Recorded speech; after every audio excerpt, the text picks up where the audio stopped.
Bonjour tout le monde, bienvenue dans une nouvelle vidéo sur ma chaîne. On commence l'année 2015 avec un bilan du mois de décembre. C'est un petit bilan pour ce mois-ci, en fait le mois passé, hein, n'est-ce pas, l'année passée même, parce que je n'ai lu que 6 livres, dont un que j'ai déjà passé à un ami, donc je ne l'aurai pas avec moi aujourd'hui pour vous le présenter. J'ai très peu de lecture young adulte, en fait c'est mes deux coups de cœur que je vous ai présentés dans le Bye Bye 2014, et puis j'ai aussi lu des pièces de théâtre de l'école sur tout ça. Et je vais vous présenter évidemment à la fin la lecture qui est en cours, que en fait j'ai terminée hier soir. Donc je vais donc vous présenter celle que j'ai finie hier soir et celle que je m'apprête à entamer.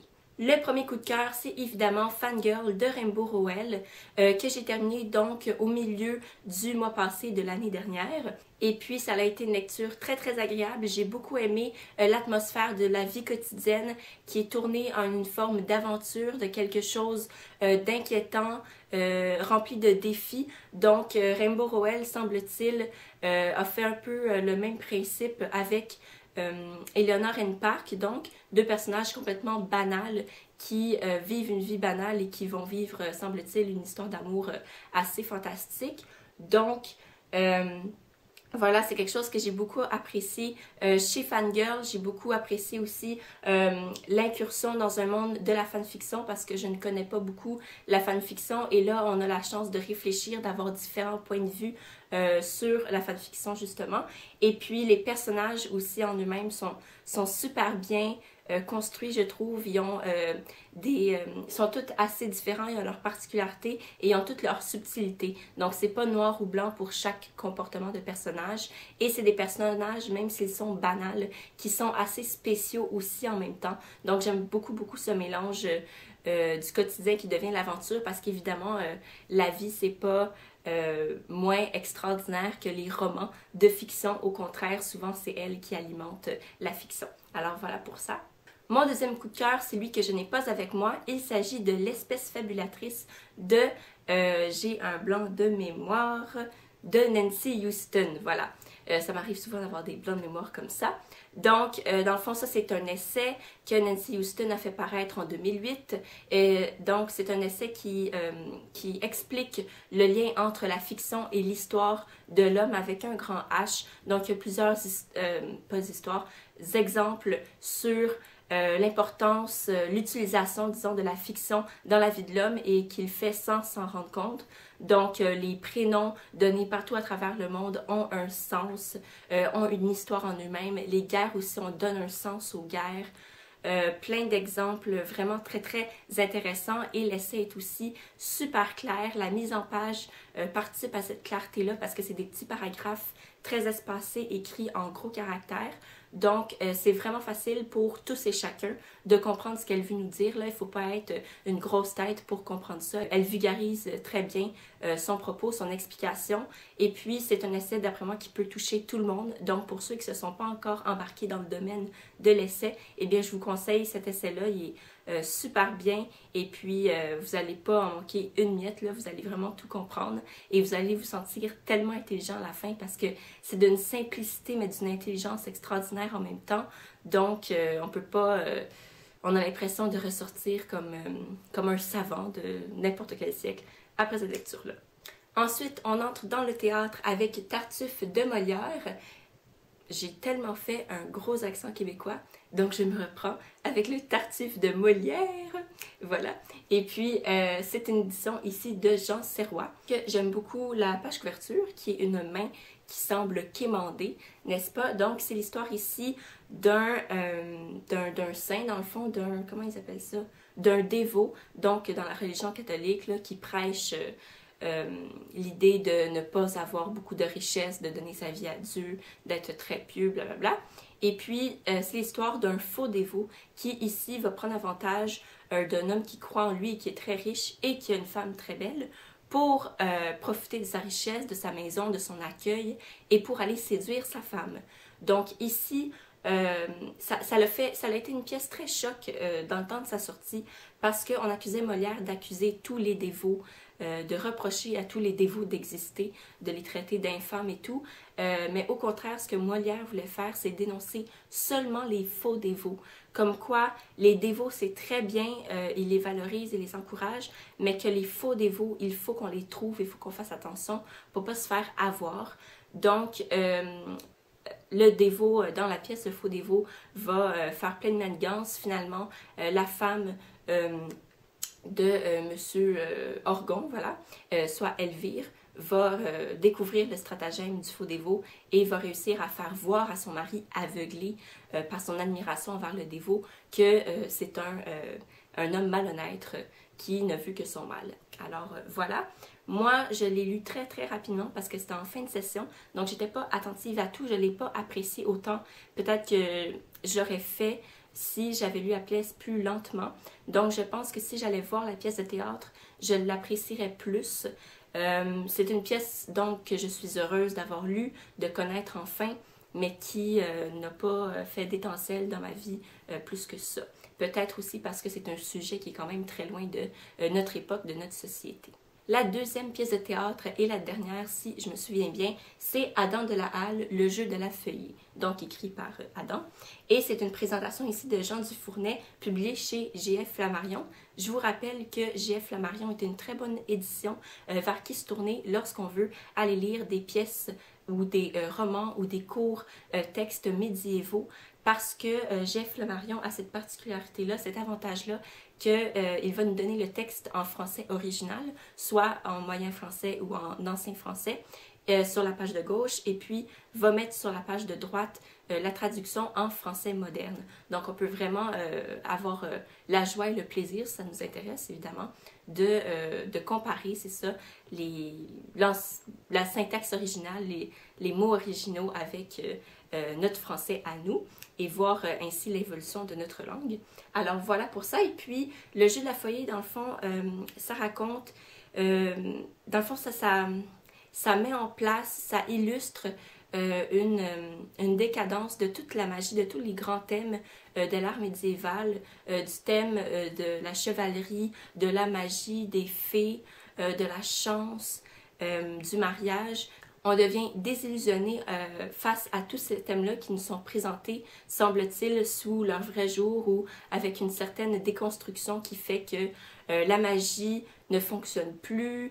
Le mari qui est supposé être amoureux fou de sa femme la trouve tout d'un coup laide et se dit à cause de mon mariage j'ai pas pu aller étudier à Paris et devenir un savant. Mais le seul désavantage que j'ai trouvé à la pièce qui a fait que je ne l'ai comprise qu'en arrivant en classe, c'est qu'il y a beaucoup de personnages.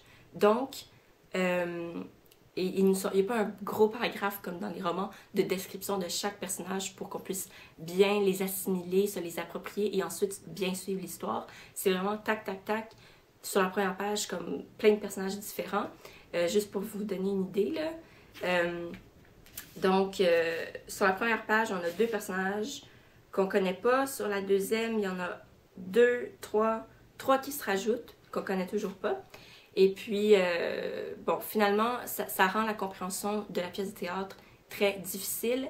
Et la plupart des élèves dans ma classe ont dit, c'est en lâchant prise, en me disant, ok, j'accepte de ne pas tout comprendre, que j'ai pu continuer à lire et que j'ai pu, à la fin, plus comprendre qu'est-ce qui se passait. Oh, ça c'était mon chien. Donc, c'est ça, je disais, donc à la fin, ils ont plus pu comprendre ce qui se passait en ayant lâché prise au début sur la compréhension totale du texte. Alors, ça, je trouve que c'est un moins. Et puis, voilà, donc, peut-être ça ne me motive pas vraiment beaucoup à la relire, mais je sais que ça serait très avantageux de la relire parce que je sais que je comprendrais plus et peut-être que j'apprécierais plus. Mais pour ceux qui ont déjà lu plein de pièces de théâtre puis qui sont des habitués et tout, moi j'en lis pas beaucoup, eh bien je vous conseille de vous lancer là-dedans parce que ça vient un peu à une des sources du théâtre, parce que le théâtre ça peut remonter à la Grèce antique et tout ça, mais ça c'est aussi très très vieux. C'est une pièce qui est pas beaucoup lue, donc si vous cherchez une petite nouveauté dans votre corpus théâtre, eh bien je vous conseille celle-là. La deuxième œuvre médiévale que je vous présente ici, c'est Les Poésies de François Villon, édition ici de Jean Dufournet, toujours chez J.F. Flammarion, et c'est précisé en haut bilingue. Donc, François Villon, pour ceux qui aiment beaucoup la poésie, peut-être que vous le connaissez déjà. Si vous ne le connaissez pas, jetez-vous dessus. C'est vraiment un must dans votre corpus poésie que vous devez lire. En fait, pendant le Moyen-Âge, l'écrivain, qui pouvait écrire dans toutes sortes de domaines littéraires, n'était pas individualisé, il n'y avait pas de droit d'auteur. Donc l'écrivain écrivait tout le temps dans un contexte de la communauté pour représenter son roi, sa ville, son pays. Donc l'individualité d'un auteur, sa touche personnelle, son unicité n'était pas du tout valorisée. Et François Villon, lui, c'est le premier à faire valoir justement le fait que c'est lui qui écrit et qu'il est un être unique, donc qui valorise justement sa propre personne en tant qu'écrivain. Donc c'est vraiment quelque chose de gros. Alors il va autant faire ça que commencer à écrire sous la plume des fois d'une femme avec des jeux de mots, des acrostiches qu'il va faire dans ses poésies, dans ses petits textes de poésie. Donc ça aussi c'est très nouveau de mélanger, qu'un homme des fois se fasse passer pour une femme. Donc, il y a certains analystes qui disent que François Villon est pro-femme et comme est féministe et tout ça. Je trouve que c'est peut-être un petit peu trop avancé, mais il était très ouvert à l'idée de changer de sexe, dans le fond, dans ses textes toujours. Et puis ici, comment on voit cette forme-là, cette idée-là que François Villon se met en avant, lui, comme auteur, et pas pour écrire pour sa communauté en s'oubliant lui-même, c'est sous la forme d'un testament. Donc, il va écrire dans ses poésies un testament où il va léguer tout plein de choses qu'il n'a pas parce qu'il est très très pauvre et il a été exilé de Paris, je ne sais pas en quelle année, mais bref, pendant tout le reste de sa vie, il a vécu ailleurs qu'à Paris parce qu'il était exilé. Donc, il lègue tout plein de choses qu'il ne possède pas, ce que je trouve absolument rigolo, à des personnes qu'il aime et qu'il déteste. Donc, ça rend la chose très comique, c'est pas conventionnel. Et dans ces legs-là, c'est là qu'il va parler de lui, donc de sa souffrance, de ce que telle personne qu'il n'aime pas lui a fait, de ses joies, beaucoup de réflexions envers la mort qui s'en vient. Donc là, je suis rendu vieux, je suis plus beau, la vie est plus dure. Donc, il y a beaucoup la présence du je, du moi, ce qui n'était pas là avant. Alors, ça rend la chose super intéressante parce qu'on voit la naissance du je en tant qu'auteur. Et puis moi, j'ai pas lu toutes ces poésies. Dans le fond, c'est une compilation complète, on dirait, de... Ah non, c'est pas une compilation complète de son œuvre, c'est faux. Il y en a un autre, mais j'ai pas tout lu. Bref, le livre. J'ai juste lu la partie testament pour la classe et vu que je suis pas férue de poésie, ben je suis pas allée dans ces morceaux de poésie diverses. Alors voilà, pour ceux que ça intéresse toutefois, je vous encourage à lire le livre complet, n'est-ce pas? Donc voilà. J'ai terminé de vous présenter mes lectures du mois de décembre 2014. Maintenant, je vais vous présenter celle que j'ai finie hier soir. Il s'agit du Portrait de Dorian Gray de Oscar Wilde. C'est pas du tout ce à quoi je m'attendais. Je m'attendais pas à grand chose, mais quand même j'en avais entendu parler et tout. Et puis ça m'a vraiment surpris parce que c'est pas du tout ça que je retiens.